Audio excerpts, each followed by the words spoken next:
Assalamu alaikum wa rahmatullahi wa barakatuh. This is a briefing from www.central-mosque.com about Saudi Arabia, Russia or the Soviet Union, America, and the Deobandees. What is the connection here? And a lot of people don't understand what happened in the history, what got Saudi Arabia to where it is today. So let's go ahead and begin.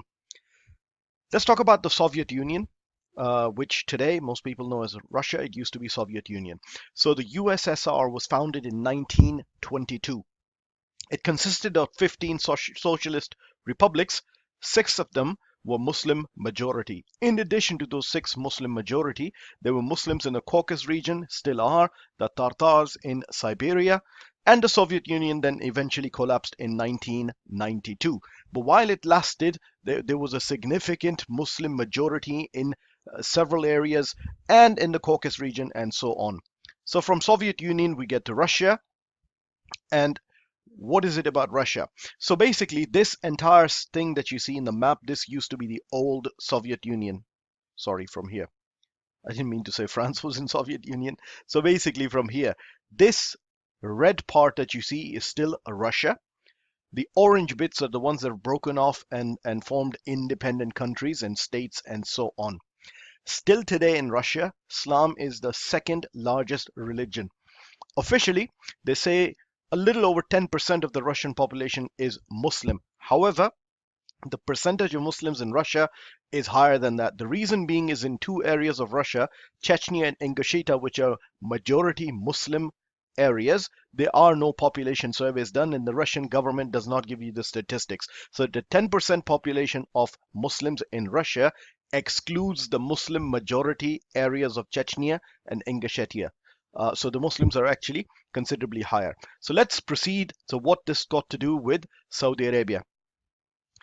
Let's delve into the history of Saudi Arabia for a minute. So Britain, it always wanted to weaken the Ottoman Empire. The aim of the British was to weaken and then eventually destroy the Ottoman Empire. Britain actually played a double game in the history of Saudi Arabia. So one of the great diplomats in the British history, his name was Lieutenant Colonel Sir Vincent Arthur Henry McMahon.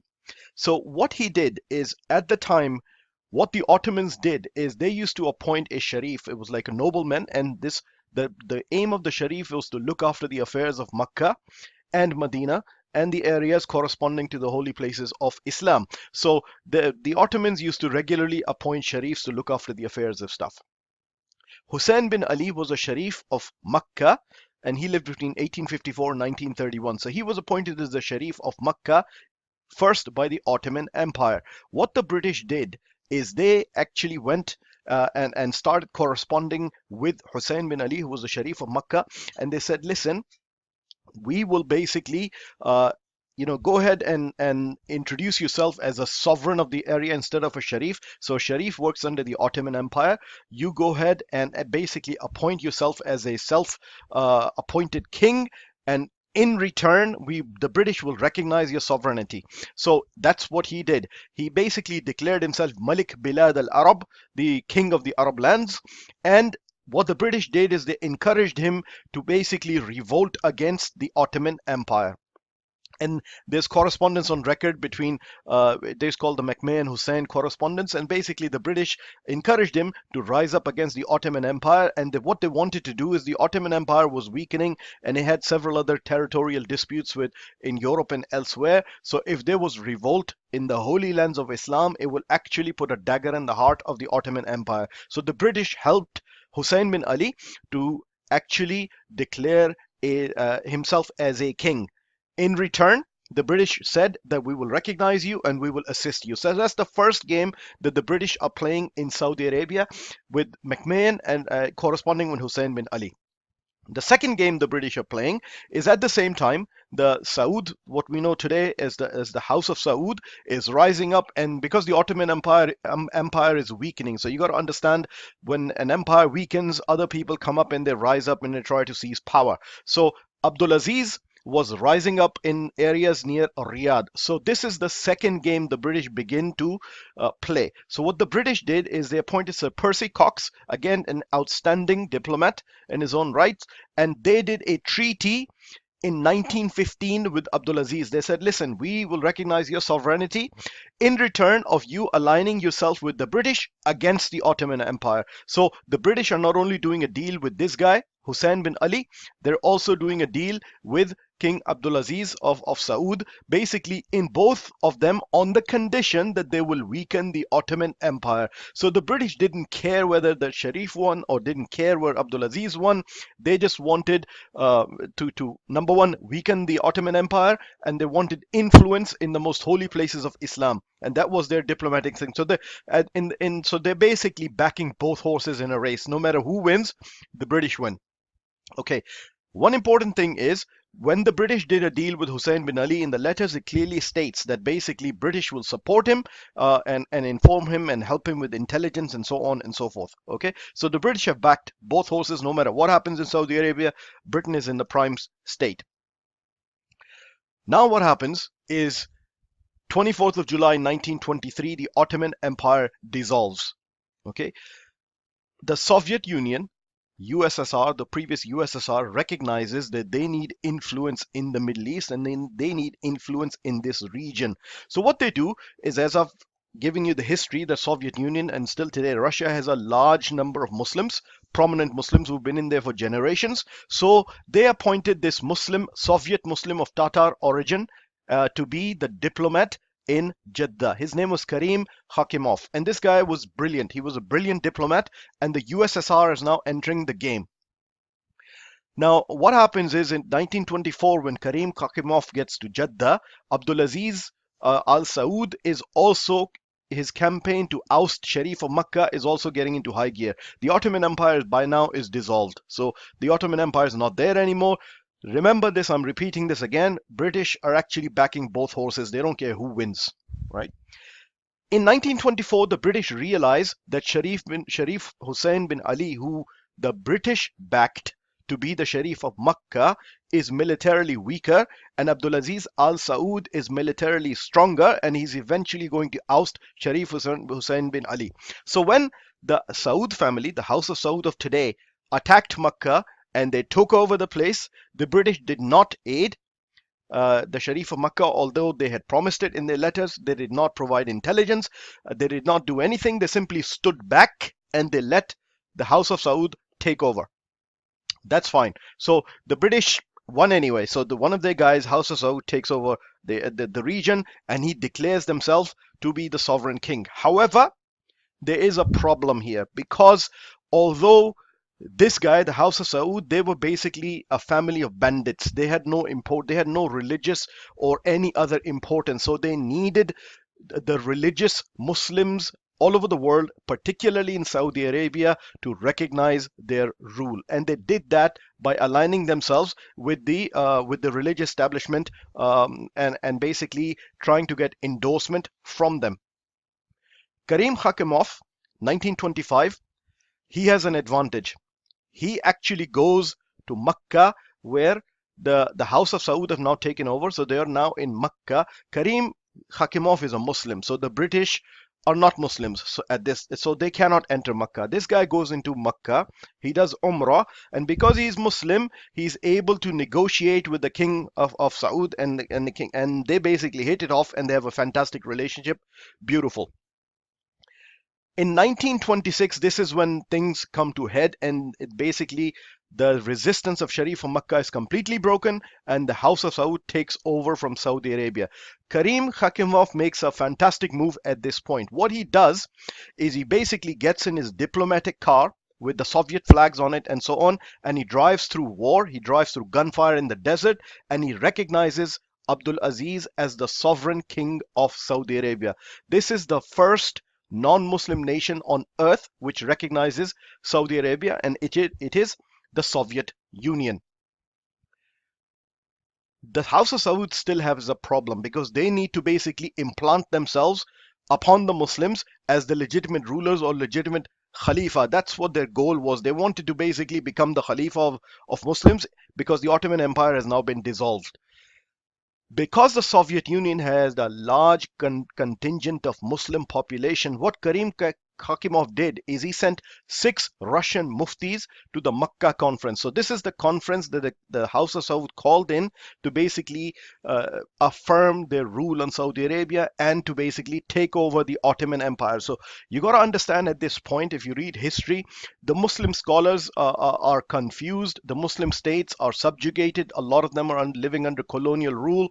And this sort of incident has never happened that the empire has been dissolved. As far as Islam is concerned, they always had some kind of empire. So the empire is now dissolved. So this Makkah conference of 24th of July 1926, the Saudi king tries to declare himself as Khalifa. 6 Russian muftis come in and they endorse this. The Soviet delegation, because of strong Russian support to the Saudi king, the Soviet delegation is actually elected as the vice president of the conference. So this conference is actually happening in Saudi Arabia, and the Russian delegation is actually the vice president of the conference. Enormous. This tells you how much the Russians are backing the Saudi king.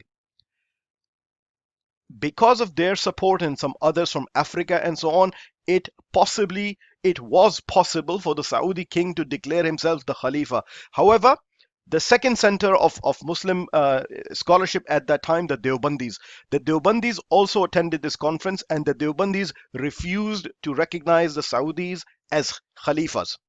Okay, they simply point blank, this negotiation went on, and I will talk about it in some other days, but I'm just briefly mentioning it. This went on for 3 days where people trying to convince the Deobandis to actually back the Saudis as Khalifas. The Deobandis refused. Okay, the Deobandi interest in this whole conference was they wanted to make sure that the areas where the Muslims go for pilgrimage in Mecca and Medina were safe for travel and the facilities were provided to pilgrims, but they steadfastly refused to recognize Saudi Arabia as the heir, the inheritors of the Ottoman Empire, and the Saudi king took the Khalifa. They said, no, we're not doing that at all. If the Deobandis wouldn't have stood up in 1926, then the Saudis would actually literally be the Khalifa of Islam at this time. They didn't. Anyway, they recognized Saudi Arabia, they recognized the king, but they said, you're not the Khalifa. But what this did is because of what Karim Khakimov did and the Russian government did, it endured the Russians to King Saud. And he realized that they're his friends and they're trying to help him and so on. The Saudis loved Karim Khakimov and they still do. Every time there's a Saudi visit to Russia, they come, you look at the speeches and the references and they continue to bring this fact up that basically Karim Khakimov, he drove in his Soviet flag-ridden car through bullets and war, and he recognized Saudi government and they love him.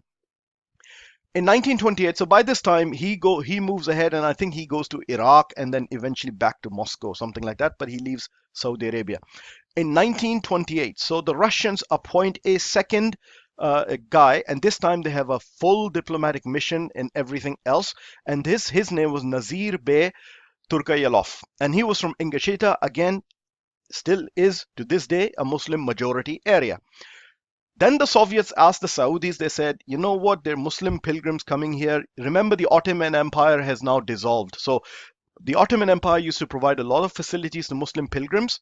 And because of the Ottoman Empire dissolved, those facilities are no longer there. So the Soviet government said, we are going to start sending all these Soviet doctors, a lot of them were Muslims, to actually start treating these Muslim pilgrims. And by the way, the wife of Nazir Bey Turkayelov, she was a doctor herself. So basically, the Saudi Arabia said absolutely they loved it, and the Soviet doctors started treating Muslims who were coming for Hajj. In 1932, the crown prince who later became the king of Saudi Arabia, Faisal, he arrives in Moscow because there's such good relationships between the USSR and Saudi Arabia. What the USSR do at this point, the Saudis used to import petroleum from Soviets and technology and so on. They do two things. Number one, they said all of the debt of Saudi Arabia, they forgave this completely. And they said, you know what, no more. Your debt is paid. Go ahead. Second, they promised a huge amount of aid to Saudi Arabia at that time. Saudis and the British still had influence within the Saudi government at that time. Saudis never took the aid. They were happy about their debt being forgiven, but they never took the aid. What they did is they went to the British. They said, look, we have a guarantee of aid from USSR. If you don't give the money to us, we're going to go to the USSR. So they threatened the British, and the British actually gave them aid, and they didn't really take the Soviet money. However, in the same year, in 1932, what happens? Stalin is coming to power, and he is increasingly against any kind of religious expression. What he does in 1932, he bans Muslims from performing Hajj. Russian Muslims, I mean, bans Russian Muslims from performing Hajj and actually traveling to Saudi Arabia. So far, so good. The Saudis are not too bothered about this. They are concerned, but not too bothered, right? The Soviet doctors are still treating Muslim pilgrimage in Mecca. Everything's good. However, in 1938, what Stalin did, and this was a huge mistake, which the impact of that lasted for decades on end and still does to this day. What he does is he calls Karim Hakimov and Nazir Bey Turkayelov. And remember, the Saudis loved him. The first guy was the one who recognized Saudi Arabia, and the second one who led to this Soviet doctors treating the Hajis in Saudi Arabia. He kills them both. Okay, he basically calls them to calls them to Moscow for a conference and kills them. Saudis are now outraged, particularly the king of Saudi Arabia, the Al Saud. He is basically outraged because these were two of his personal friends. He's absolutely outraged about it completely. So he breaks the relationship with USSR at this point. He's so outraged, unbelievable. He said, you know what, forget this. The reason Stalin did that is because this was a year or so before the coming of Second World War. So Stalin, what he thought wrongly is he thought that Europe is much more important than Saudi Arabia. So he wanted to align himself with the British, and he wanted to take to basically not pay a lot of attention to Saudi Arabia.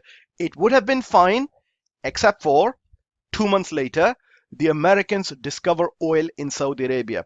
Now, because the Soviet relations are broken because of the killing of the two diplomats, Saudis no longer have access to Soviet technologies, which, remember, 1932, when Crown Prince Faisal went to USSR, he looked at technology and they were really impressed by the Soviet technology.